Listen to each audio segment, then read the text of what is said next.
하나님을 찬양하고 하나님을 높이고 그리고 하나님을 기쁘시게 해드리기 위해 모였습니다. 하나님 또한 하나님께서는 이날 복 주시기로 약속하셨기 때문에 저희가 사모하며 모였습니다. 우리의 마음 그릇이 깨끗한 그릇이 되어서 하나님께 거룩한 산 제사를 드릴 수 있도록 도와주시옵소서.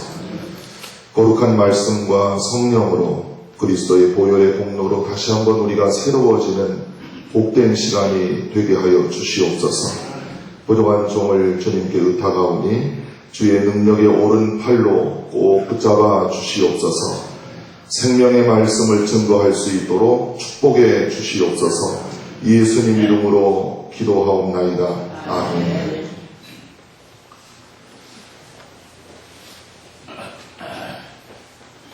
심리학자들의 말에 의하면은 사람은 35살부터 죽음에 대해서 진지하게 생각하기 시작한다고 합니다. 저도 아마 대충 제 삶에 어떤 위기가 왔을 때 삶과 죽음을 경험하면서 이 나이 때 이제 30대 넘어서 삶과 죽음은 종이 한 장 차이다 하는 것을 제가 경험을 했습니다. 35세 이전의 생은 인생이 무엇인지 전혀 의식하지 않고, 의식한다 해도 진지하게 생각하지 않고 그저 눈에 보이는 대로 또 무엇인가에 끌려다니면서 살아가고 있습니다. 젊은 사람들이 애를 쓰고 여러 가지 고민을 하고 노력하지만은 정말 우리 삶에 있어서 역설적으로 죽음에 대한 의식이 확실하지 않다면은 아무도 자신의 인생을 제대로 살아갈 수가 없습니다. 종말론적인 의식, 오늘이 내 인생의 마지막이라면 어떻게 될 것인가? 하나님이 오늘 나를 부르신다면 나는 어떻게 할 것인가? 이런 정직하고 순수한 마음으로 하루하루를 살아가야 비로소 그 사람의 인생이 하나님 앞에서나 사람 앞에서 진실한 삶을 살아갈 수가 있습니다. 야곱의 믿음이 가장 찬란하게 빛이 난 것도 그의 임종 때였습니다. 오늘 본문에 보시면은 믿음으로 야곱은 죽을 때에 요셉의 각 아들에게 축복하고 그 지팡이 머리를 의지하여 일어나서 경배했다. 이렇게 말하고 있습니다. 믿음이라는 것은 전생에 걸쳐서 우리에게 소망과 기쁨과 위로와 평안과 그리고 용기를 주지만 죽음의 순간에 가장 위대한 힘과 복스러운 소망과 큰 기쁨의 확신을 줍니다. 웰비잉을 말하지만 웰다잉, 잘 세상을 마감하는 것도 우리 기독교인들에게는 매우 중요한 일입니다. 그날은 도적같이 온 것입니다. 야곱은 파란만장한 삶을 살았습니다. 형 에서를 피해서 지팡이 하나만 가지고 외삼촌 라반의 집으로 도망을 갔던 시절이 있었습니다. 어머니가 며칠 동안만 형을 피해 다시 와라 했지만 그 며칠이 20년이 넘는 그런 긴 세월이 되고 말았습니다. 외삼촌 라반을 장인으로 모시게 되었고 거기서 밤낮 양떼들을 돌보아야 했던 고된 시절을 보내야 했습니다. 인생은 자기 마음대로 풀리지가 않습니다. 모든 게 내 마음대로 된다면 누가 하나님을 믿겠습니까? 사람이 자기 마음으로 자기 길을 계획할지라도 그 걸음을 인도하는 분은 하나님이라고 성경은 말하고 있습니다. 야곱의 생애 초기와 중간기에는 인간적인 이기심이 많았고 질투가 심했고 또 늘 불안하고 초조했고 그리고 욕망이 너무나 많았습니다. 그러나 그의 노년에는 순결하고 거룩한 삶을 살았습니다. 그리고 죽음의 순간에 이르러서 야곱의 가지고 있는 믿음의 광채는 가장 찬란한 빛을 비추었습니다. 우리가 살아가면서도 믿음의 향기를 우리가 풍길 수 있지만 기독교인들은 그가 세상을 떠나면서 임종 때에 주변 사람들에게 얼마나 덕을 세우고 본이 되며 하나님의 향기를 풍기는가, 이것도 매우 중요한 것입니다. 야곱처럼 믿음으로 사는 사람은 믿음으로 죽을 수가 있습니다. 믿음의 사람들을 이렇게 보면서 그가 세상을 떠날 때 그 모습을 보면 아하, 이분이 믿음으로 사셨구나, 이걸 우리가 알게 돼요. 비록 고난의 삶으로 인해 어려움도 많지만 마지막에는 평안한 죽음을 맞이할 수가 있습니다. 야곱의 생애가 그랬습니다. 유대인들은 자녀들에게 물고기를 직접 잡아주지 않고 물고기 잡는 법을 가르쳐 준다고 이야기합니다. 우리 신앙의 부모님들은 자녀들에게 어려서부터 믿음으로 살아가는 법을 꼭 가르쳐 주셔야 합니다. 잠언 22장 6절에 마땅히 행할 길을 자녀에게 가르치라. 그리하면 늙어도 그 길을 떠나지 아니하리라 그랬습니다. 믿음으로 자녀들이 살아갈 수 있도록 만들어야 하는 것이 부모의 책임이고 거룩한 사명입니다. 내 자녀들이 믿음으로 살아가는 것을 볼 때에 비로소 그 부모는 안심할 수가 있습니다. 험난한 인생을 믿음으로 승리하게 될 것이고 믿음으로 복된 죽음을 통과하여 영원한 안식에 들어갈 수 있기 때문입니다. 학교 공부보다 더 중요한 것이 신앙 교육입니다. 신앙 훈련을 적당히 시키는 부모님은 자녀에게 원치 않는 불행을 안겨주는 결과를 맞이하게 됩니다. 반드시 자녀들에게 신앙 훈련을 시키셔야 합니다. 부모가 자녀에게 물려줄 수 있는 가장 값진 유산은 정금 같은 신앙입니다. 교육학에서 교육의 과정을 지식, 나리지, 수용, 억세턴스, 훈련, 프랙티스, 이 세 가지 원리로 이야기합니다.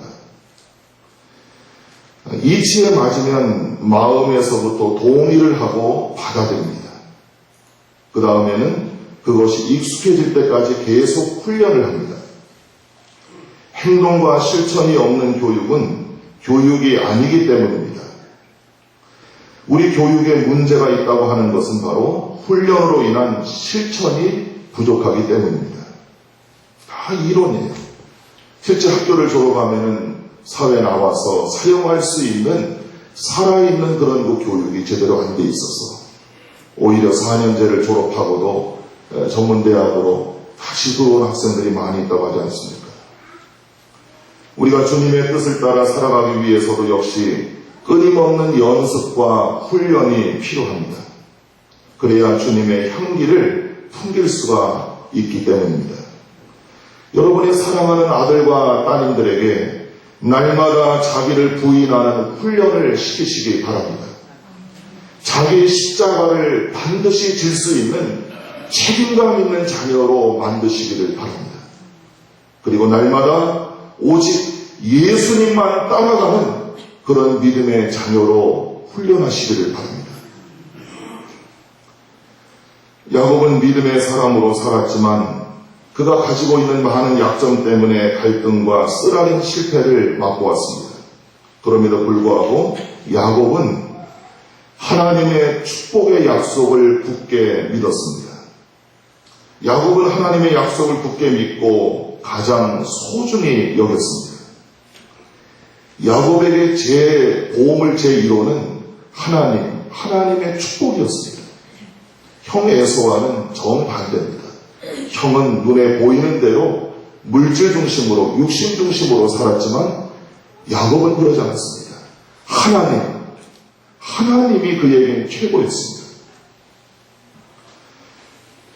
야곱의 이러한 신앙적인 측면을 고려하지 않고는 우리는 야곱의 그 내용을 창세기에서 읽으면서 모순에 빠지게 됩니다. 어떻게 이렇게 이상한 사람, 이상한 행동을 하고 이해할 수 없는 그런 행동을 했는데도 하나님이 에서가 아니라 야곱에게 복을 주셨는가? 야곱이 가지고 있는 그 사모하는 마음, 간절한 마음, 하나님을 자기의 하나님으로 축복을 주시는 하나님으로 영접하기를 원하는 그 불타는 야곱의 마음을 우리는 먼저 이해를 해야 됩니다. 야곱은 인생의 구비구비마다 하나님의 약속을 믿는 신앙으로 잘 통과했습니다. 우리가 살아갈 때마다 힘들고 어려운 일이 오는데 그때마다 그 인생의 험한 어두운 터널들을 우리는 오직 믿음으로 통과할 수가 있는 것입니다. 야곱이 늙었을 때 그의 아들들이 애굽으로 두 번째 양식을 사러 가기 위해서 막내 베냐민을 꼭 데리고 가야 한다고 아버지 야곱에게 부탁을 드렸습니다. 야곱은 내키지 않았지만은 그 요청을 허락하면서 전능하신 하나님께서 그 사람 앞에서 요셉을 말하죠. 너희에게 은혜 베푸시기를 원하노라. 창세기 43장 14절에 말씀했습니다. 요셉도 지금 행방불명이 됐고 사랑하는 막내 12번째 베냐민까지 보내야 하는 이 상황 속에서 야곱이 한 말은 전능하신 하나님이 반드시 축복해 주시기를 나는 원한다. 이것이 바로 야곱이 가지고 있는 하나님 중심의 신앙입니다. 야곱은 그의 생애 말년에 애굽으로 이민을 갔습니다. 애굽에 도착하자마자 놀라운 모습을 보입니다. 애굽의 절대 군주, 고대 세계 가장 위대한 제국의 왕이었던 바로를 만나게 되는데 그때 야곱은 바로 앞에서 조금도 위축되지 않고 전능하신 하나님의 사람으로 처신하고 바로를 축복했습니다. 있을 수 없는 일입니다. 초라한 시골 할아버지. 내놓을 곳 없는 사람입니다. 상대는 강대국 최강국의 왕입니다.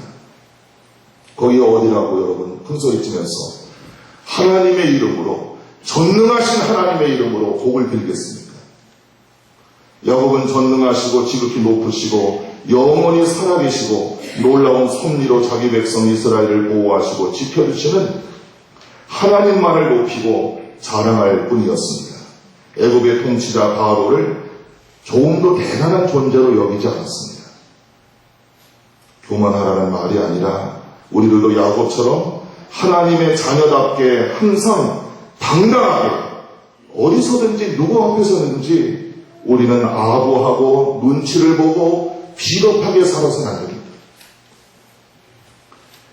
하나님의 자녀답게 살아야 합니다.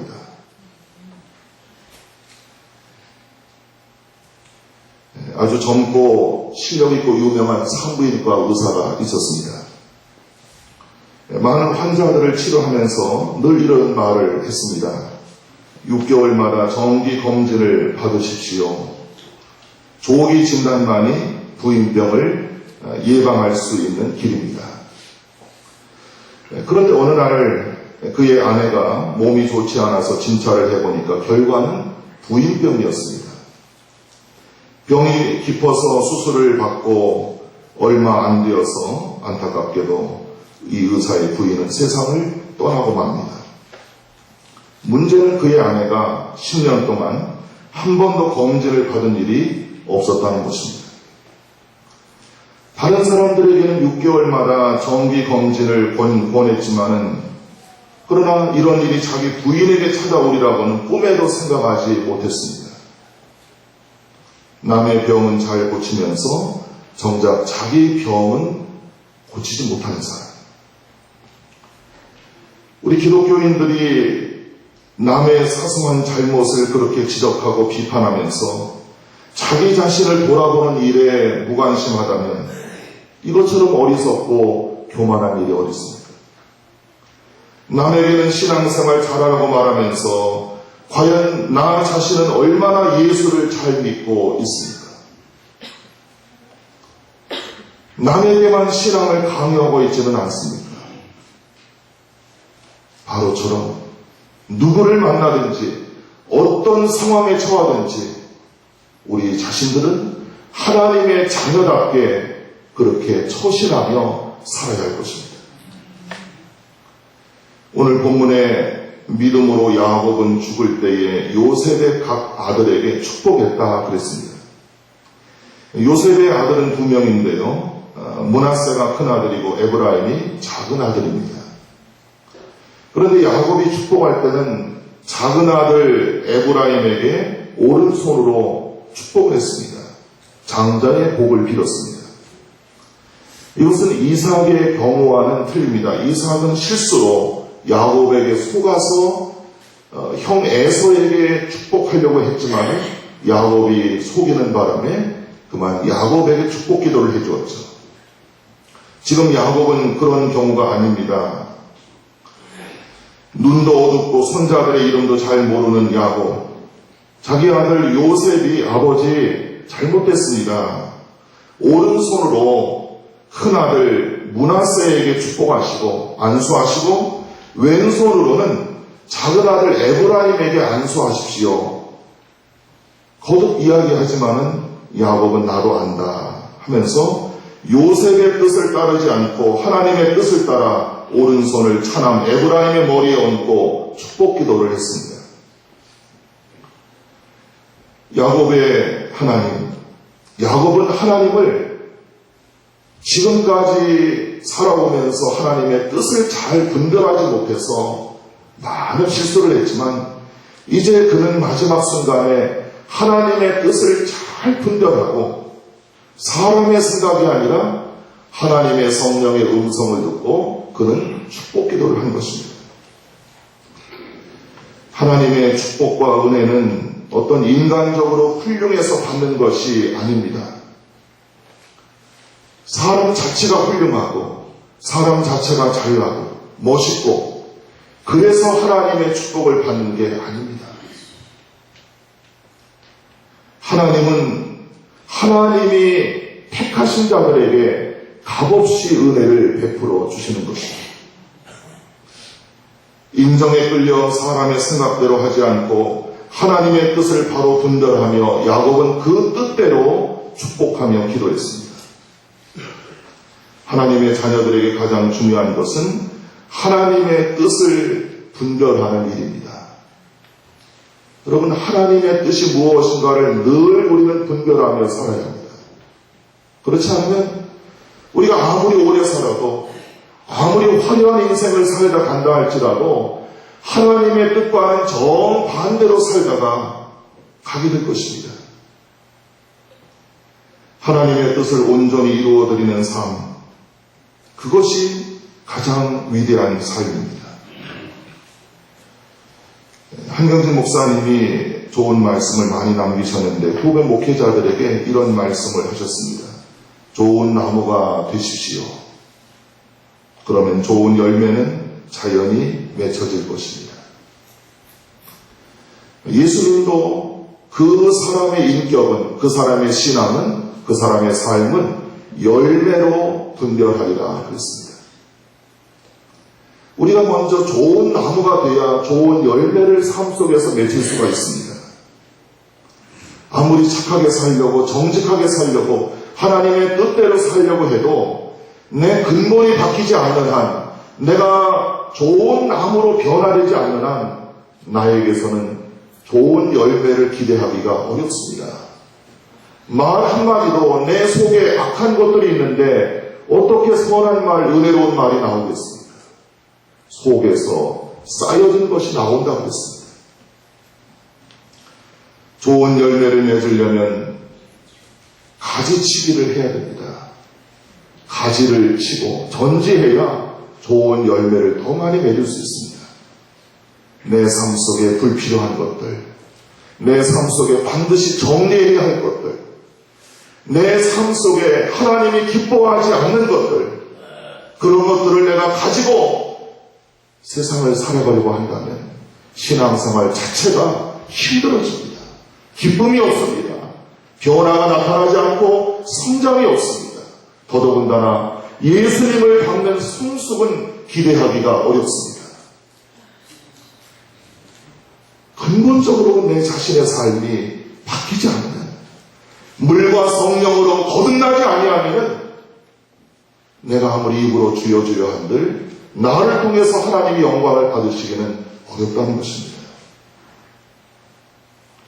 날마다 하나님과 동행함으로 좋은 열매를 맺는 좋은 나무가 되시기를 바랍니다.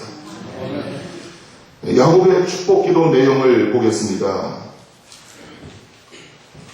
창세기 48장 15절과 16절, 여기서 야곱이 요셉의 두 아들에게 축복하는 내용을 볼 수 있는데요. 제가 쉬운 성경으로 읽겠습니다. 내 조상 아브라함과 이삭이 섬겼던 우리 하나님, 지금까지 내 평생토록 내 목자가 되어주신 하나님, 모든 어려움에서 나를 구해주신 하나님, 이제 기도드리오니 이 아이들에게 복을 주시옵소서. 제 이름이 이 아이들을 통해 알려지게 해 주옵소서. 제 조상 아브라함과 이삭의 이름이 이 아이들을 통해 알려지게 해 주옵소서. 이 아이들이 이 땅 위에서 많은 자손을 가지게 해 주옵소서. 야곱은 하나님의 약속의 말씀으로 힘을 얻고 그 말씀을 꼭 붙잡고 살아갔습니다. 이게 신앙생활입니다. 신앙생활은 하나님의 약속의 말씀을 꼭 붙잡고 사는 거예요. 그 말씀 때문에 힘과 소망을 가지고 사는 거예요. 야곱은 요셉의 아들들, 자기 손주들이 애굽의 권세나 부귀보다 하나님의 영원한 약속의 말씀을 믿고 살아가기를 바랬습니다. 요셉도 자기 자녀들에게 애굽의 권력과 재물을 물려줄 것이 아니라 영적인 축복이 더 귀한 줄 알고 아버지 야곱에게, 할아버지에게 데리고 와서 축복 기도를 받게 한 것입니다. 목회를 하면서 제가 80년대부터 목회를 시작했으니까요. 참 많이 세월이 흘렀죠. 교회가 변하고 있고 교인들의 성향이 변하고 있고 또 목회자들의 성향이 많이 바뀌고 있어요. 그 중에 하나가 교인들의 어떤 순수성을 잃어버리고 있지 않은가, 그런 염려를 하게 됩니다. 교육자의 신방을 소중하게 여기지 않습니다. 또 주의 종의 축복의 안수기도를 그렇게 소중하게 여기지 않아요. 송구영신 예배 때마다 축복하며 안수기도 하는 것을 받기를 원하는 사람들이 점점 줄어들고 있습니다. 교역자의 안수기도를 인간적으로 생각하시면 안 됩니다. 전능하신 하나님의 이름으로, 복되신 예수님의 이름으로, 거룩한 성령의 능력에 의지하여 복을 비는 것입니다. 야곱이 축복한 기도 내용, 별 볼 일 없는 것 같이 보일 수 있지만 이 내용은 하나님이 아브라함 때부터 약속하신 하나님의 그 축복을 상속받게 해달라고 자녀들에게, 손주들에게 간절히 복을 빌었습니다. 가장 큰 복이 뭡니까? 만복의 근원 되신 하나님을 잘 믿고 하나님의 백성으로 살아가는 것입니다. 예수님을 믿고 하나님의 자녀가 되어 영생을 얻고 하나님의 은혜의 축복을 체험하고 받은 복을 널리 전하는 삶, 그런 자녀로 만드는 것, 이것이 부모님들의 역할입니다. 저희 아들이 지금 군에서 트럭을 몰고 있습니다. 얼마 전에 간부가 이른 아침에 급한 일이 있다고 운전을 시켰습니다. 그날따라 안개가 너무 끼어서 앞이 보이지가 않았습니다. 조심해서 운전을 하고 있는데 이 간부는 급하다고 밟으라고 했습니다. 밟는다는 게 뭔지 아시죠? 빨리 갔다는 이야기입니다. 보통 트럭을 평균 40km 정도 그렇게 운전하는데 밟아서 쫄병이 할 수 있으니까 한 70km까지 밟았어요. 한참 속력을 내는데 갑자기 트럭 앞에서 웬 사람의 손이 나타났습니다. 놀래서 속도를 줄이고 핸들을 급히 틀었습니다. 떨리는 마음을 안정하고 다시 보니까 사람은 없고 그 사람이 막았던 그 앞에는 공사 때문에 파놓은 깊은 웅덩이가 보였습니다. 그때 그 사람의 손이 나타나서 막지 않았다면 아마 저희 아이와 그 간부는 필경 사망했을 것입니다. 하나님께서 천사의 손으로 저희 아이를 불쌍히 여기셔서 그 생명을 구해주신 것을 감사하며 기도했습니다. 그때가 아침 6시 40분입니다. 저와 제 아내는 새벽기도 끝나고 매일 아침 7시까지 제단에 엎드려 있습니다. 하나님께서 불쌍히 여기셔서 종의 기도를 들으시고 기도하는 부모의 그 기도를 들으시고 저희 아들에게 영적인 체험을 주기 위해서 하나님의 천사를 보내셨다고 생각합니다. 자녀들이 하나님의 사람이 되도록, 믿음의 사람이 되도록, 기도의 사람이 되도록, 정금같이 쓰임받는 사람이 되도록 여러분 최선을 다하는 부모님들이 되시길 바랍니다. 야곱은 죽음의 순간에 이르러서 지팡이 머리에 의지하고 하나님께 경배를 드렸습니다. 야곱의 그 마지막 유언이 창세기 47장 29절 이하에 나옵니다. 자기가 죽거든 애국 땅에 묻지 말고 가나안 땅에 묻어달라 그랬습니다. 이스라엘 땅에 장사 지내달라는 것이죠. 지금 야곱과 그리고 요셉, 야곱의 가족들은 애국 땅에 살고 있습니다. 가나안 땅에 갈 수 있을지 없을지 보장이 없습니다. 그런데도 야곱은 뭘 믿고 아들 요셉을 불러서 요셉아 내가 죽거들랑 여기가 아니라 가나안 땅에 내 시체를 묻어달라.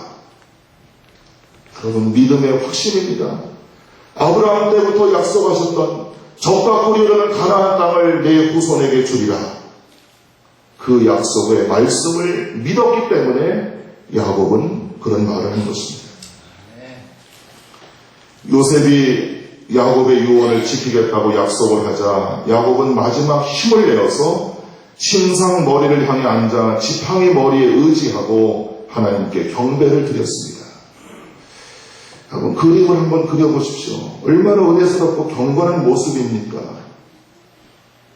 마지막으로 그 노인이 지팡이 하나에 의지해서 부들부들 떨면서 일어나서 편하게 침대에 누워서 마지막 예배를 드리는 게 아니라 안간힘을 쓰면서 혼신의 힘을 다해서 전능하신 하나님께 지팡이를 붙잡고 경배하는 그 모습.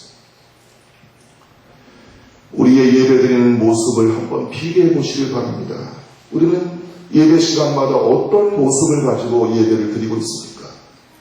머리에서 발끝까지 내 복장, 내 마음, 내 태도, 내 자세. 우리는 어떤 자세를 가지고 예배를 드리고 있습니까?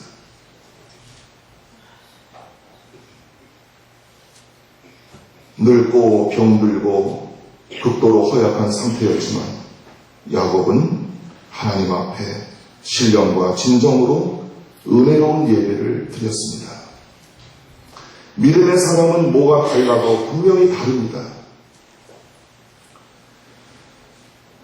엘리자베스 큐블러 로스라는 유명한 심리학자가 죽음의 심리학의 최고 권위자인데요. 이분이 1960년대 초에 One Death and Dying이라는 책을 썼습니다.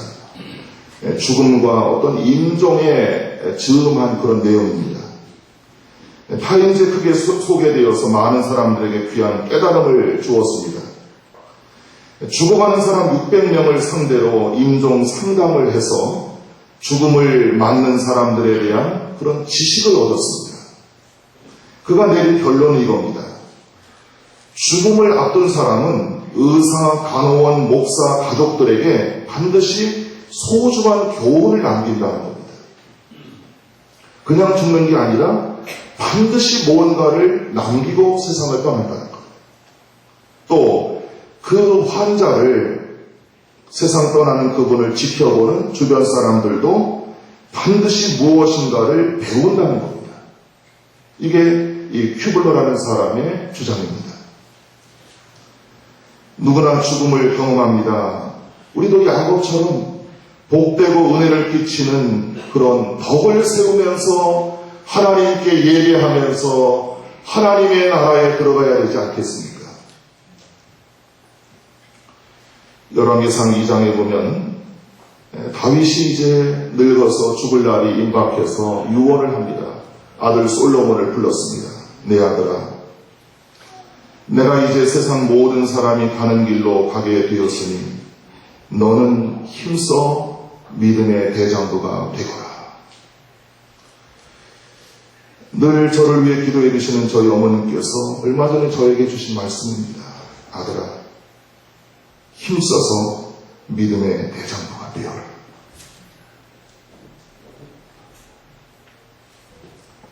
여러분, 하나님 한 분만을 의지하고 하나님의 약속을 붙잡고 흔들리지 않는 믿음으로 살아야 합니다. 야곱은 마지막에 지팡이 하나 붙잡고 세상을 떠났습니다. 그게 우리의 인생입니다. 그 낡고 낡은 지팡이, 그게 야곱의 유품입니다. 우리도 세상을 떠날 때 여러분, 무엇을 가져갈 수 있겠습니까? 내가 남길 것은 내가 평생 믿었던 예수, 그리스도, 십자가, 천국, 부활, 영생, 그거 외에는 남길 것이 없습니다. 우리의 시민권은 천국에 있습니다. 야곱처럼 흔들리지 않고 시험과 환난을 이기고 천국길에 날마다 걸어가시기를 바랍니다. 우리를 부르시는 그날까지 말씀을 붙잡고 승리할 수 있기를 바랍니다.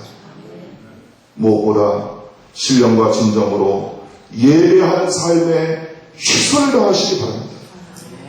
서로 격려하여 사랑과 선한 일을 위해 힘쓰도록 하십시오. 어떤 사람들의 습관과 같이 모이기를 중단하지 말고 서로 격려하여 주님이 오실 날이 가까울수록 더욱 모이는 일에 힘쓰십시다. 히브리서 10장 24절 25절 말씀입니다. 야곱처럼 굴곡 많은 인생을 살았지만 반드시 하나님의 은혜로 승리하는 우리 모두가 될 수 있길 바랍니다. 복음성가 하나 부르고 같이 기도하겠습니다. 이제 내가 살아도 주 위에 살고 기도하는 마음으로 같이 부르시겠습니다.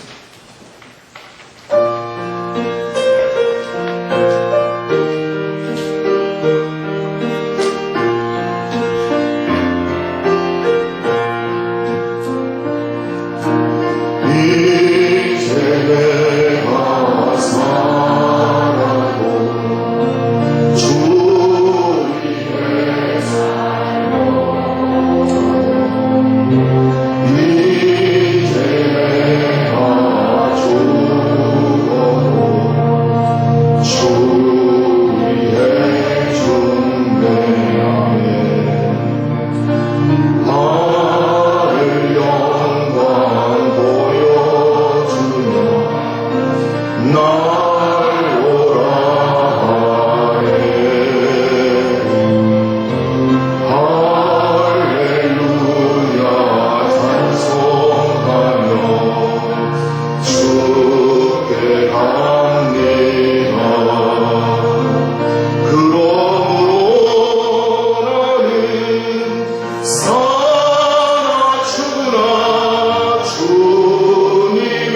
야곱처럼 살다 가시길 바랍니다.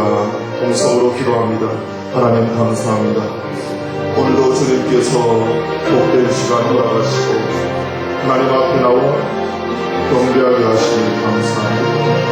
지팡이 하나 들고 세상을 떠나는 야곱을 보면 왜 그리도 분노하고 욕심부리며 하나님이여 바꾸며 미워하며 사는지요, 죄악을 먹고 마시며 사는지요. 하나님, 좋은 나무 되기를 원합니다. 좋은 열매 맺게 하여 주시옵소서. 성령님 도와주시옵소서. 이 재단에 복을 내려주시옵소서.